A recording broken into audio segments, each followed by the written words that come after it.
Quinto parágrafo, 30º capítulo, que fala sobre a ceia do Senhor. Tá? E vamos abordar agora mais 2 capítulos aqui, né, dessa parte sobre ceia. Tá bom? Então vocês podem abrir aí as confissões, fazer as suas anotações, tá? E já ir anotando aí sobre essa questão. Vamos orar? Oremos. Santo Deus e Pai, muito obrigado, Senhor Deus, por mais um momento aqui de estudo que a sua igreja está reunida, mais um momento onde podemos contemplar ao Senhor, contemplar as Escrituras, crescer em conhecimento, em fé, que o Senhor venha abençoar, Deus, e que esses ensinos realmente agreguem em nossa vida, em nossas vidas, virtudes, que o Senhor nos abençoe. Te louvamos, te agradecemos por tudo que o Senhor já fez hoje, mas te pedimos essas bênçãos nessa parte da noite. Muito obrigado, Deus. Assim te pedimos em nome de Jesus. Amém. Relação dos sinais com as coisas significadas. No último parágrafo nós vimos que não é apenas um memorial, né? Nós abordamos sobre essa questão, que a ceia do Senhor que está aqui à minha direita, ela não é apenas um memorial, né? Nós acreditamos que sim, Cristo está presente com o seu povo nesta ordenança. De que forma? Através do Santo Espírito, né? Espiritualmente, Cristo está presente. E isso é um fato, né, que nós iremos abordar um pouco mais aqui no 5º parágrafo, onde diz o seguinte, aí você pode ler aí na sua confissão de fé. Os elementos exteriores, que são quais? Batismo? Pão e o vinho, tá? Os elementos exteriores desta ordenança, devidamente consagrados aos usos ordenados por Cristo, têm relação com ele crucificado, de forma que, embora em termos usados figurativamente, são às vezes chamados pelo nome das coisas que representam. Quais são os nomes que representam? Corpo e sangue, exatamente. A saber, o corpo e o sangue de Cristo, ainda que em substância e natureza, eles ainda permaneçam verdadeira e somente pão e vinho, como eram antes. Tá? Então, é sobre a relação, né, do símbolo, do sinal, com as coisas significadas. Então, a nossa confissão dará luz sobre isso. É pão ou é o corpo? É o cálice de vinho, que deveria ser vinho, tá bom? O bíblico é vinho, que fique claro aos irmãos, tá? Os elementos bíblicos da ceia é vinho e pão.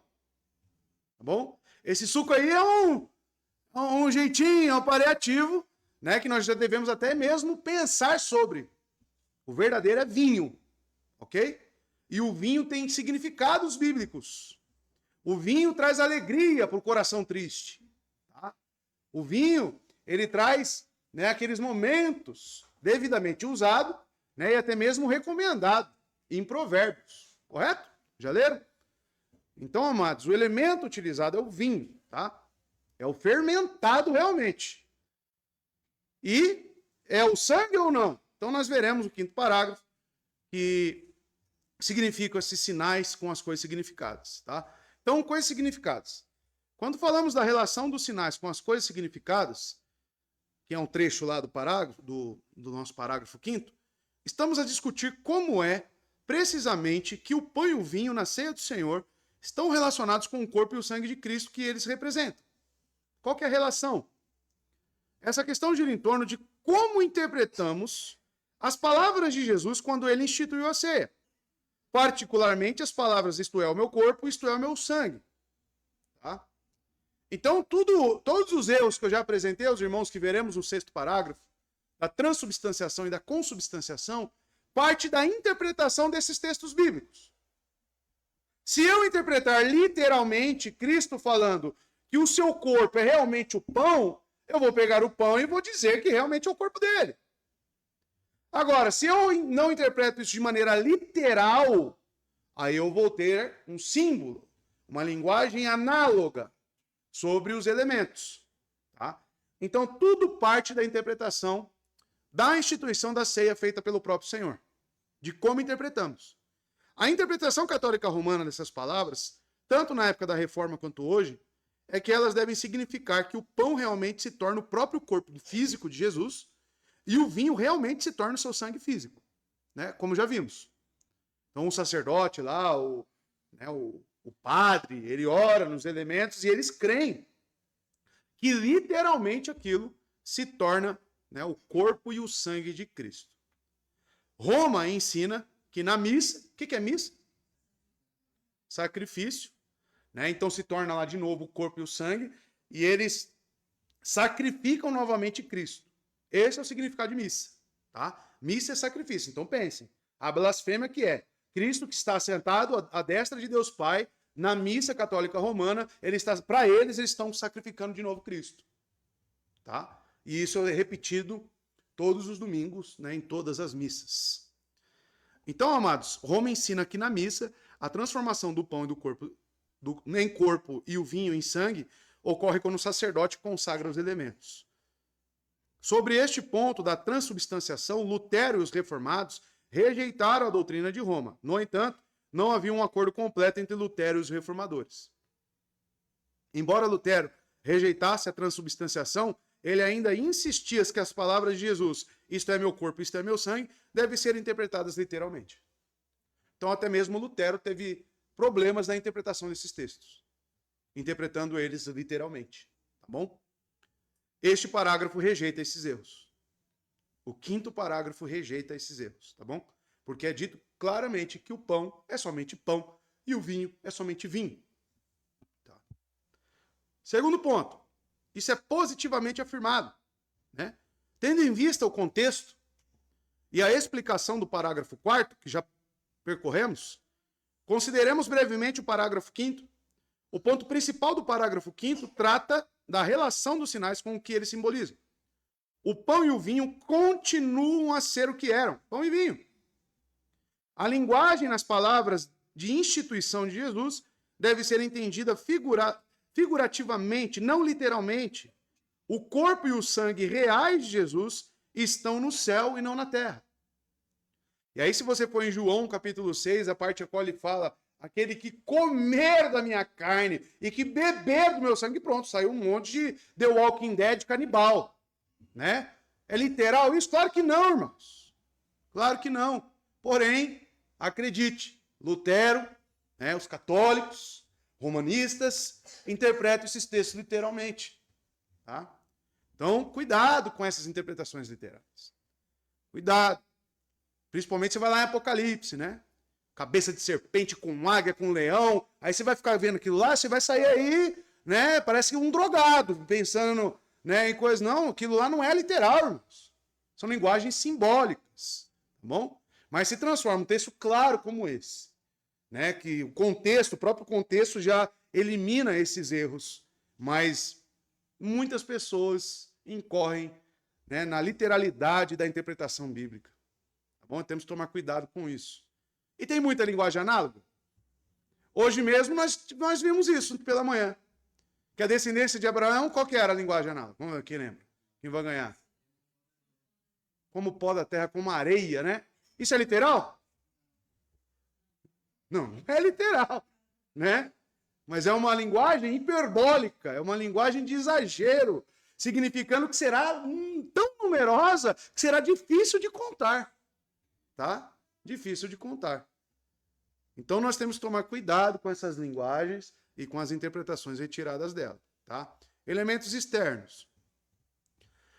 O que a confissão quer dizer com a afirmação de que os elementos externos nesta ordenança, né, tem tal relação com ele crucificado que verdadeiramente são às vezes chamados pelos nomes das coisas que representam, né? Então, o que a confissão quer dizer com isso?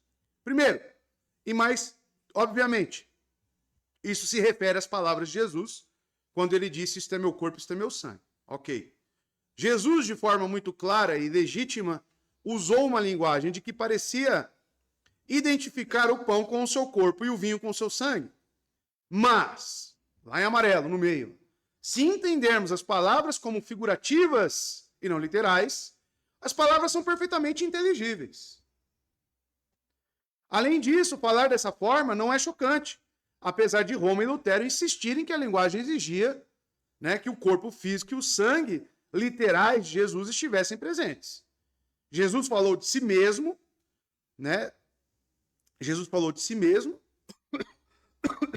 dessa maneira, noutras ocasiões, por exemplo. Em João capítulo 10, verso 9, quando ele diz que eu sou a porta do aprisco. E Jesus é uma porta. Outra linguagem, né? Que é figurativa. Em João 15, eu sou a videira. Olha quantas vezes Jesus Cristo utiliza de uma linguagem análoga, né? Figurativa. E em vários lugares, João 6, ele diz, eu sou o pão.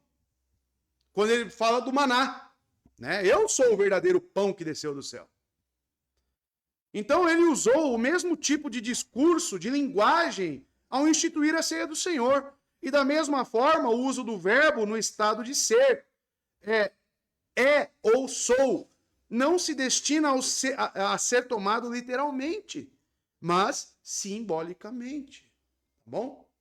Então isso aqui é importante porque até mesmo no meio reformado, como nós já vimos, muitos crentes por aí acreditam que é realmente o sangue e o corpo de Cristo. Tá? Acreditam nisso.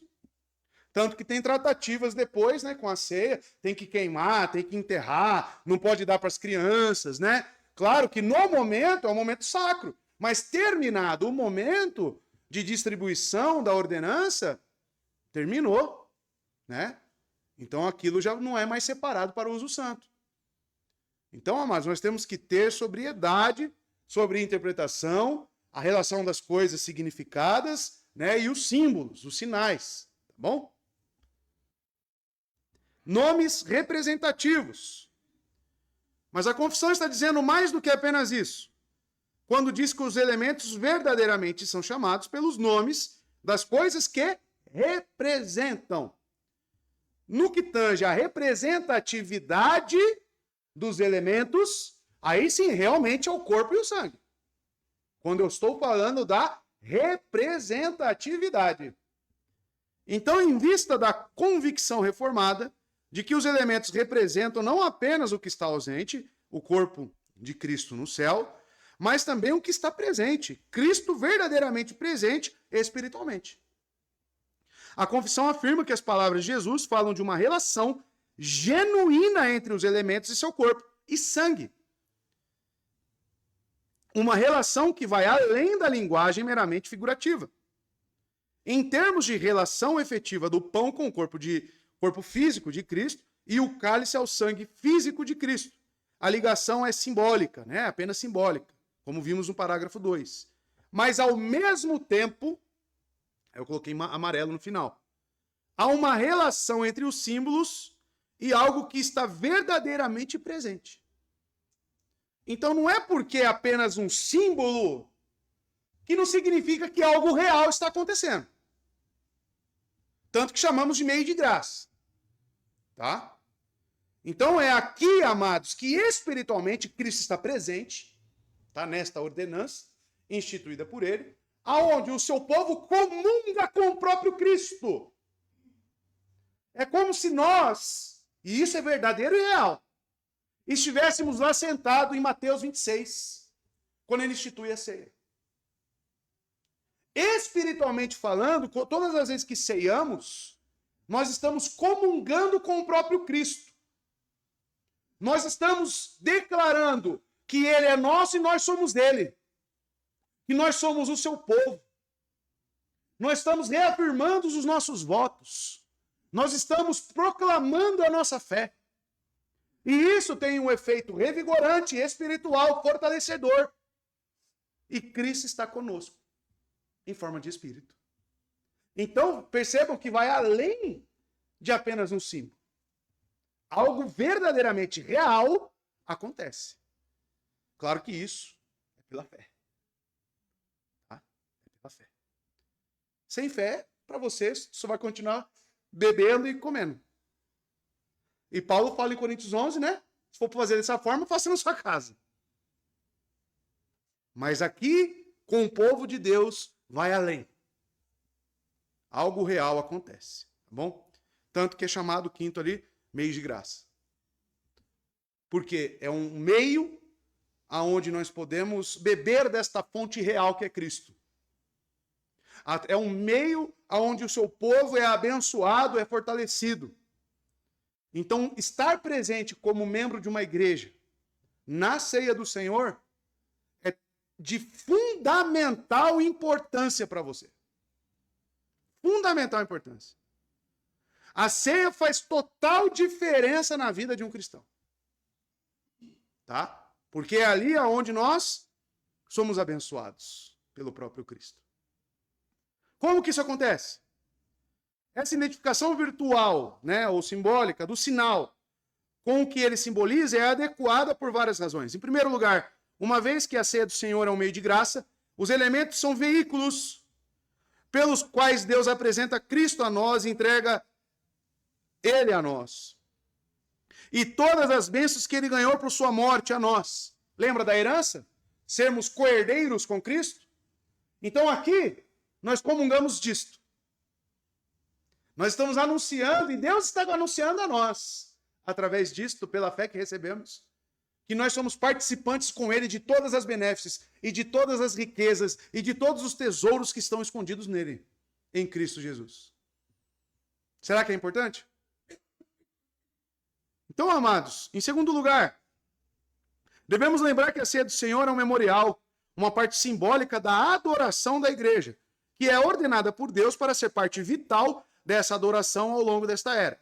Se Deus a ordenou, ela não é um mero símbolo vazio ou vão.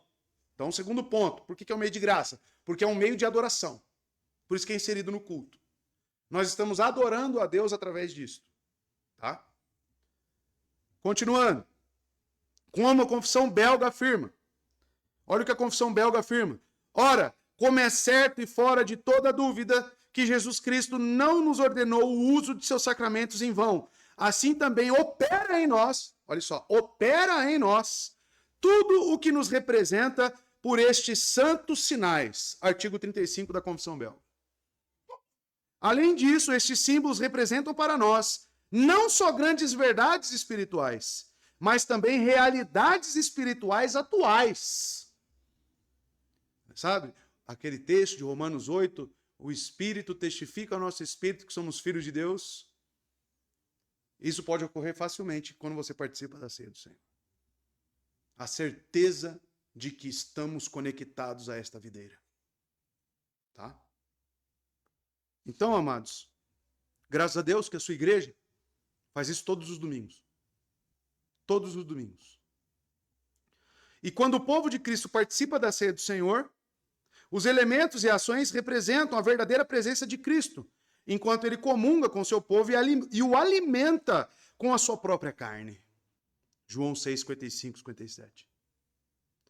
Como Calvino diz, não há nada mais absurdo do que chamar de sacramento algo que é vazio e não nos oferece verdadeiramente a matéria significado.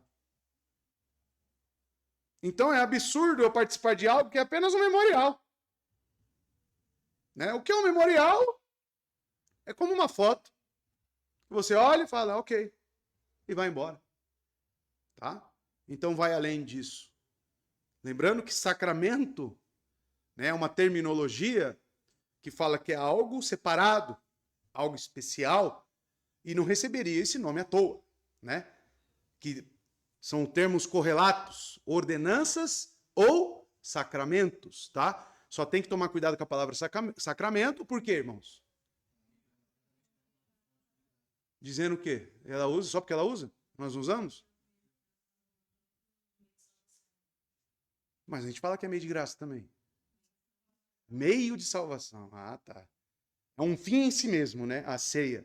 A ceia confere, por ser o próprio sacrifício de Cristo, né? A salvação ali naquele momento, assim como o batismo. Como eles acreditam. A fonte, exato, né? Aí eles vão além, né? Aí vão além do que realmente significa, né, esse símbolo. Próximo, conclusão então, deste parágrafo. Uma grande preocupação e objetivo dos reformadores, na sua controvérsia com Lutero e Roma, foi sublinhar que sua crença na verdadeira presença de Cristo na ceia do Senhor. Né? Então, foi definir, o quinto parágrafo define essa questão da presença de Cristo na ceia do Senhor, né? Relacionando os sinais com o que eles representam. Eles se esforçaram muito para enfatizar que acreditar que a presença de Cristo na ceia do Senhor é espiritual. Não significa que também se acredita que a sua presença não é real, verdadeira e genuína. Tá?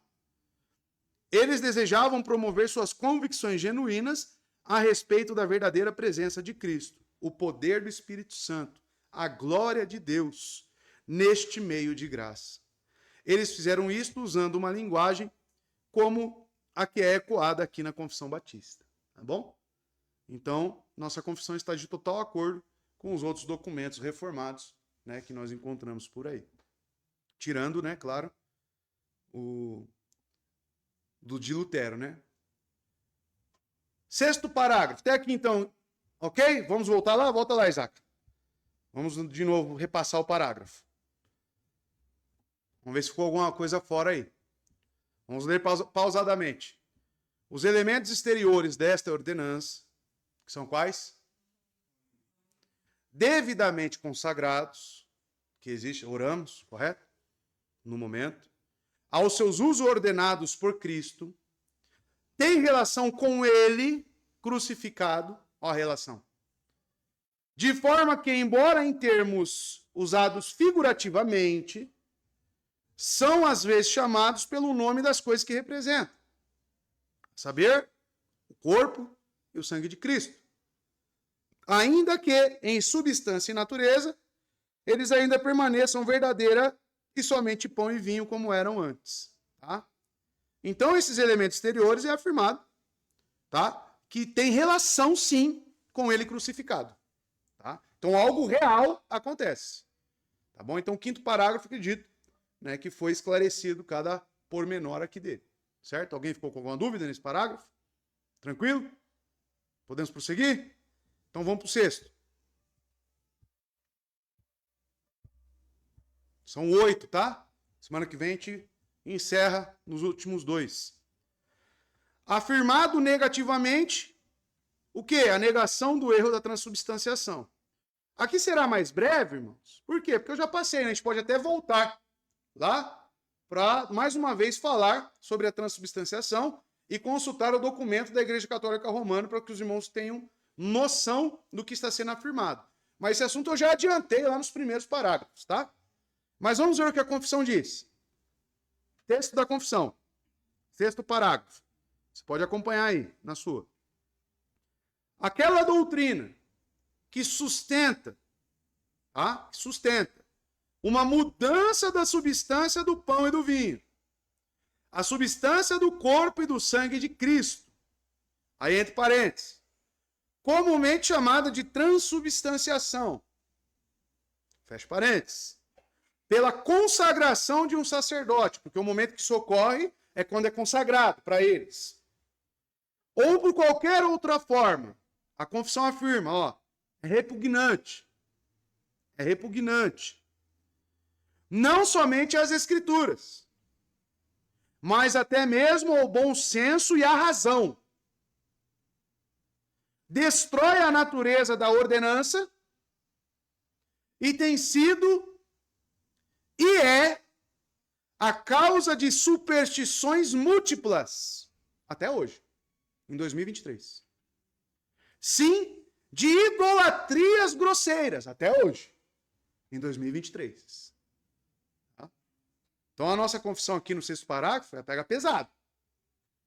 Ela diz categoricamente como que lidamos com essa heresia. Então vamos lá. Transubstanciação. Curtinho, como eu disse, mas podemos voltar lá nos primeiros, né, parágrafos. O que diz aí? A doutrina católica romana da transubstanciação tem estado na mira da confissão ao longo deste capítulo. Embora seja o erro subjacente por trás da abominação do sacrifício papal da missa, mencionado no parágrafo 2. Por isso que eu já tive que abordar. Não tinha como eu falar da missa sem envolver a Eucaristia deles, né, que é a ceia. Por isso que eu já adiantei.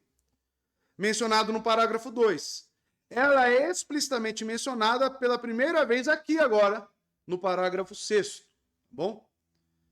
Então, explicação da transubstanciação. Em primeiro lugar, o que é a transubstanciação? É a doutrina que defende que na missa, sacrifício, o padre consagra a hóstia, que é o pão, e a hóstia torna-se o próprio corpo de Jesus Cristo. A Igreja Católica explica oficialmente, abre aspas, com a consagração do pão e do vinho, dá-se a mudança de toda a substância. Do pão na substância do corpo de Cristo, nosso Senhor, e de toda a substância do vinho na substância de seu sangue. A esta mudança, a Santa Igreja Católica deu o justo e correto nome de transubstanciação. Então, esse nome vem deles mesmos. Então, pela consagração, realiza-se a transubstanciação do sangue e do vinho no corpo de sangue e sangue de Cristo, sobre as espécies consagradas de pão e do vinho. O próprio Cristo vivo e glorioso está presente de modo verdadeiro, real e substancial. O seu corpo e o seu sangue, com a sua alma e a sua divindade. E eles definiram isso no Concílio de Trento, em 1640 e 1651. Tá? Então, muitos concílios foram feitos e, inclusive, aprovaram aberrações como essa. Tá bom? Então, isso já foi abordado, mas a confissão diz que é repugnante isso. Correto? Esta doutrina, diz a nossa confissão, é repugnante em vários aspectos. Primeiro, como vimos imediatamente acima no parágrafo 5º, a melhor maneira de interpretar as palavras da instituição de Jesus a respeito do sacramento é tomá-las como o significado, isto é, o pão representa o meu corpo, isto é, o cálice representa o meu sangue. Né? A interpretação correta. Segundo, de acordo com Atos 3:21, um dos textos de prova da confissão para este parágrafo, o corpo de Jesus está onde atualmente? No céu. À destra de Deus. Tem estado lá desde sua ascensão. O livro de Atos é claro quanto a isso. Tá? Lucas 24:51 e Atos capítulo 1, verso 9, o qual já foi exposto aqui aos irmãos. E permanece lá, até que ele venha novamente em glória.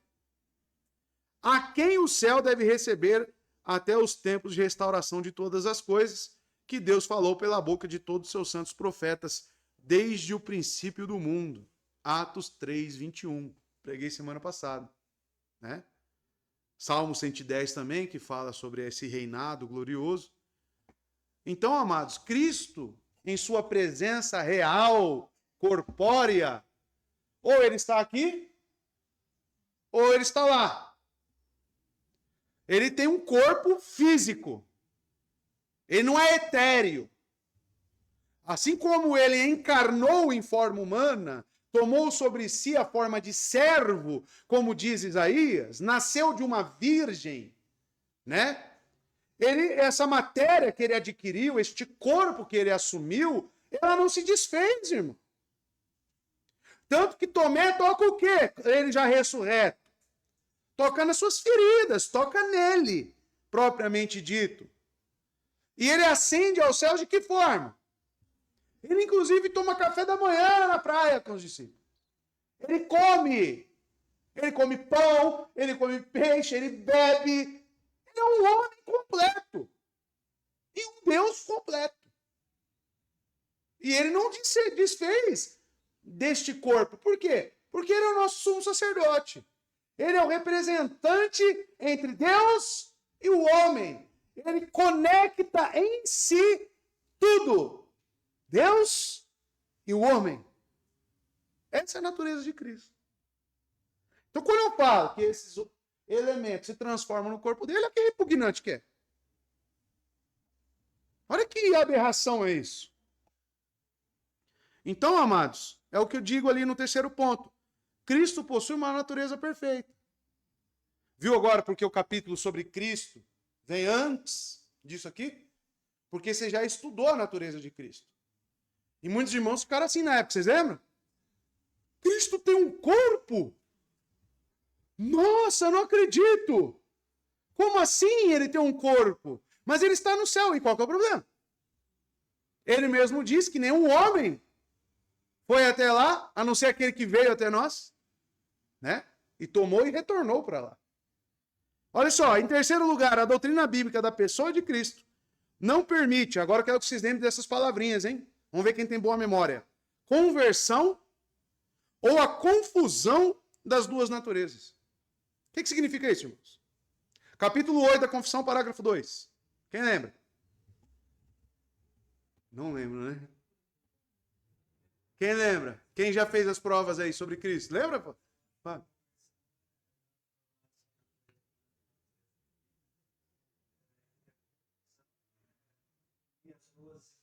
Isso, fazer uma terceira natureza, exatamente.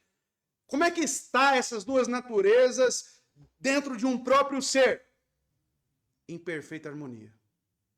Ele permanece completamente Deus, onisciente, onipotente, onipresente, completamente, todos os atributos de Deus, santo, santo, santo, tudo que Deus é, ele é. Porém, dentro da Trindade, ele é o único que possui uma natureza acrescida à natureza humana. Tá? Justamente pelo pacto redentivo. Porque esse era o plano de Deus desde a fundação do mundo. Tá? Então, não existe confusão. A hora ele é somente divino. Ora ele é somente humano. Não existe isso. As duas naturezas, essências, elas não têm confusão, elas permanecem unidas e uma não se transforma na outra, ele simplesmente é as duas coisas ao mesmo tempo. Tá? Completamente Deus e completamente humano. E assim ele permanece. Dizer que ele converge, se transforma em pão e vinho, seria anular essa doutrina. Porque teria confusão aí. Lembra que eu digo aos irmãos que uma doutrina nunca pode trazer desequilíbrio para outras? Olha o que a transubstanciação a essa doutrina traz desequilíbrio. Traz desequilíbrio para a natureza de Cristo. E a natureza de Cristo é importante para nós? Total, é pilar fundamental do cristianismo. Se você não acredita na humanidade de Cristo, você é um gnóstico. Você não é salvo. Simplesmente isso. E se você não acredita na divindade, pronto. Né? Como um judeu, por exemplo. Ele foi um profeta, só. Um homem, só. Também não é salvo. Então, a união dessas naturezas de Cristo ela é fundamental para o cristianismo. E quando eu apoio a transubstanciação, mesmo que de forma inconsciente, eu estou incorrendo no erro grave. Tá? E tem crente por aí que fala que isso aqui é o sangue e o corpo de Cristo mesmo? Tem. Olha o que ele está fazendo. Até mesmo de forma inconsciente. Deus leva em conta os pecados que é feito por ignorância? Leva, irmão. Não tem conversa. Pecado é pecado, você sabendo ou não. Né? Fala alguma coisa? Não? Então temos que tomar cuidado. As doutrinas têm que ter equilíbrio, irmãos. Equilíbrio. Sempre equilíbrio. Ou seja, a onipresença que pertence à natureza divina de Cristo não é comunicada à natureza humana. Tá? Elas permanecem juntas. Que para seu corpo físico possa estar presente nas missas católicas romanas. Ele é onipresente? É. Mas ao mesmo tempo ele tem um corpo presente. Físico. Cristo ocupa um lugar, um espaço. Olha que doideira para nós. Quando ele se senta literalmente. Ele ocupa um espaço, Cristo. Então, se eu falo que ele está aqui, alguém não está lá. Está entendendo? Essa é a questão. Então, uma natureza não é comunicada à outra, é a conversão, não tem isso. Então, para que seu corpo possa estar presente nas missas católicas romanas e em muitos lugares do mundo ao mesmo tempo. Mas ele está em todo lugar? Sim, de que forma? Sua natureza divina. As duas não perdem em nada. Tá? Só que, ao mesmo tempo, é complexa essa doutrina. Muito. Né? Um mistério tremendo. Isso que ocorre. Capítulo 8, eu coloquei aí o parágrafo para os irmãos lembrarem, tá? Que já estudamos. Onde diz, o Filho de Deus, a segunda pessoa da Santíssima Trindade, sendo verdadeiro e eterno Deus, o resplendor da glória do Pai, da mesma substância e igual a ele, quem criou o mundo, quem sustenta e governa todas as coisas que ele fez, quando chegou à plenitude dos tempos, tomou sobre si a natureza humana. Olha lá. com todas as propriedades essenciais e fraquezas comuns. Lembrando que fraqueza não é pecado. Tá? Quem pode dar 2 exemplos de fraqueza da natureza humana? Cansaço, fome, sono, dor, né? Tudo isso é questão do humano em si. Então, amados, ele tem tudo isso, com todas as propriedades essenciais e fraquezas comuns. Embora sem pecado. Foi concedido pelo Espírito Santo no ventre da Virgem Maria, o Espírito Santo desceu sobre ela e o poder do Altíssimo a envolveu. E assim foi feito de uma mulher da tribo de Judá, da descendência de Abraão e Davi, segundo as Escrituras, para que 2 naturezas inteiras, perfeitas e distintas fossem inseparavelmente unidas. Em uma só pessoa. Aí vem as palavrinhas, sem conversão, composição ou confusão. Tá? Esta pessoa é verdadeiro Deus, verdadeiro homem, mas um só Cristo, o único mediador entre Deus e o homem. Isto é pilar. Esse parágrafo aqui, ó, é um pilar. Você devia colocar um post-it gigante na sua confissão. Isso aqui é um pilar do cristianismo. Isso aqui define quem é cristão e quem não é. Tá bom? E aí a nossa preocupação. Quantos cristãos realmente creem nisso? E quantos negam? Tá entendendo? Então isso aqui, amados, é de suma importância para nós. Tanto que o catecismo estamos vendo. Por que ele tinha que ser homem? Por que ele tinha que ser Deus? Né? Por que outro sacrifício não contemplaria? Não seria propício para nós? Tudo isso é colocado nos catecismos que nós temos. A nossa confissão diz que essa doutrina da transubstanciação ela é fora do senso comum e a razão. O que quer dizer com isso? 4º lugar, a confissão afirma que a transubstanciação é repugnante, como vimos, ao senso comum e à razão. Essa ideia tem em conta que, quando Jesus disse aos apóstolos, este é meu corpo, ele nunca teria sonhado com algo como a doutrina da transubstanciação. Porque teriam visto que Jesus já estava presente no seu corpo. Eles nunca o teriam entendido como dizendo que o que parecia e tinha sabor de pão era, na verdade, o seu corpo. Você imagina os apóstolos, Pedro, manuseando as Escrituras, como estamos vendo lá em Atos, explicando as profecias do Antigo Testamento, aí eu falasse para ele hoje, Pedro, tá aqui, ó, o corpo e o sangue de Jesus. Acho que era capaz dele me dar um tabefe. Você tá louco? Eu vi o próprio Cristo ascendendo aos céus. Como é que você está falando que ele está aí? É contra a própria razão. É contra a própria cognição humana. Dizer que os apóstolos criam dessa forma. Sendo que eles eram testemunhas vivas e oculares da própria ascensão de Cristo. Tá? E a nossa confissão afirma isso. Foge o senso comum e a razão. E quinto, anula a natureza da ordenança. Por quê? 5º lugar, a confissão afirma que a natureza da transubstanciação anula a natureza da ordenança. Vimos no parágrafo 2 que a natureza da ordenança da ceia é simbólica e comemorativa. Não é um sacrifício, que é o que as doutrinas da missa e da transubstanciação fazem parecer. Então, se realmente é um sacrifício, deixa de ser a própria ordenança. Fazer isto em memória de mim. Né? Então, destrói a própria natureza, como vimos no parágrafo 2 da própria ordenança. E além de ser, né, 6º, uma idolatria grosseira.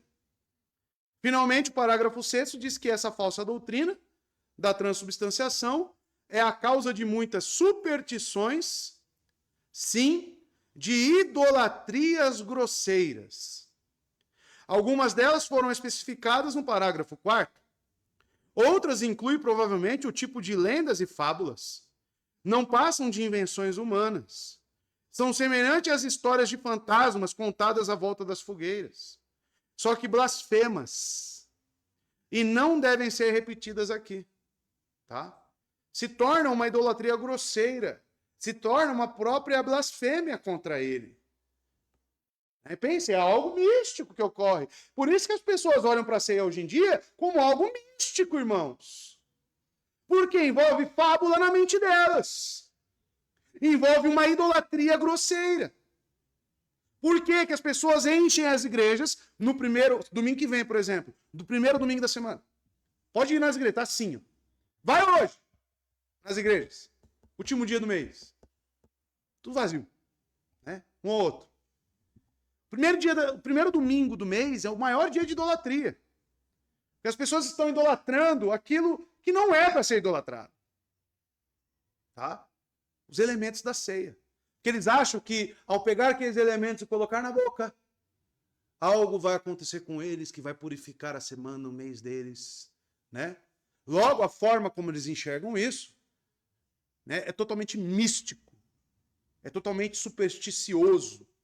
Idólatra, grosseiro.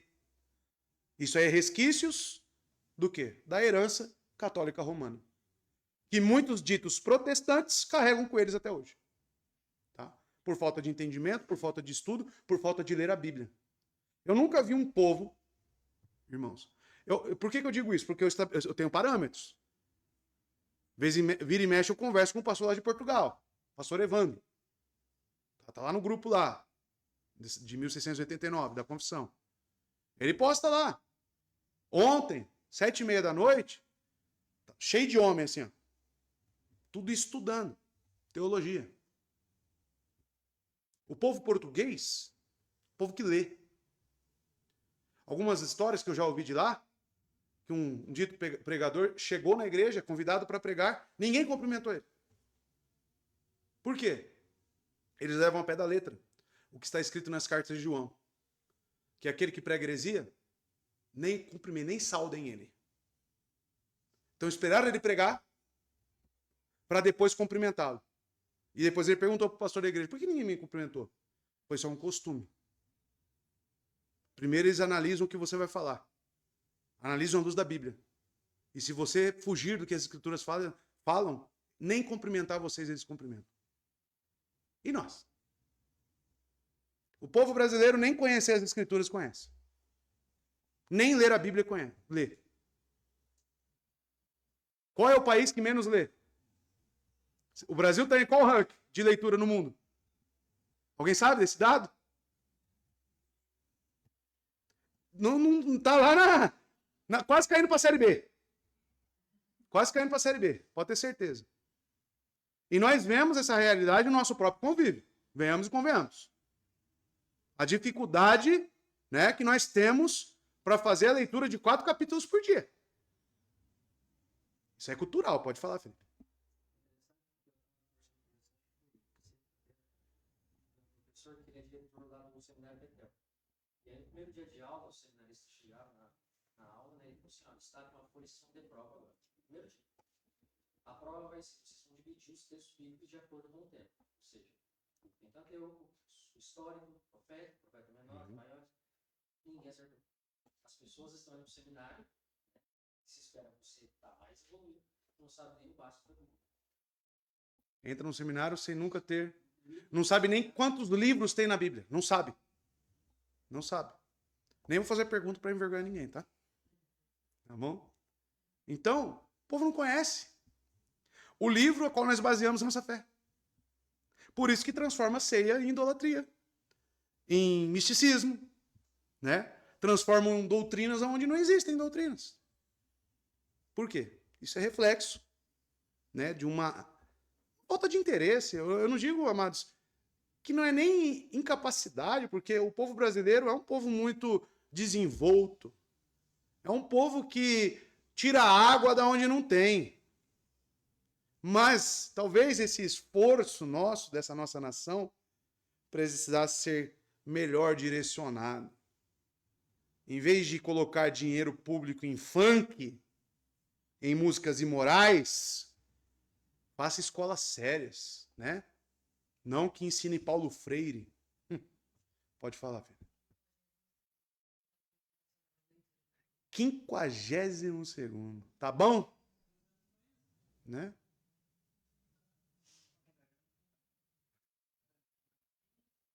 Então, irmãos, temos que começar. Quantos de nós não conhecem nem geografia? Qual que é o nosso continente? Sair perguntando um a um, será que sabe qual é o nosso continente, aonde que nós estamos? Nosso país faz fronteira com quantos países? Quais são os estados que fazem fronteira? Quais são os estados que são litorâneos? Vai saber? Então, quantos estados tem no Brasil? Enfim, né? São coisas básicas que muitos de nós não sabemos. Você vê o tamanho da nossa ignorância. O tamanho, né? Então, amados, pense nisso aplicado na religião cristã. Pense na interpretação bíblica desse povo. Que a maioria lê, consegue formular frases, mas não extrai nada daquilo. Tá? E aqueles que conseguem extrair alguma coisa, ele extrai colocando o seu sentimento e a visão de mundo dele. Aí pronto, aí está tudo perdido. Né? Então, para vocês verem, né, como nós temos que melhorar.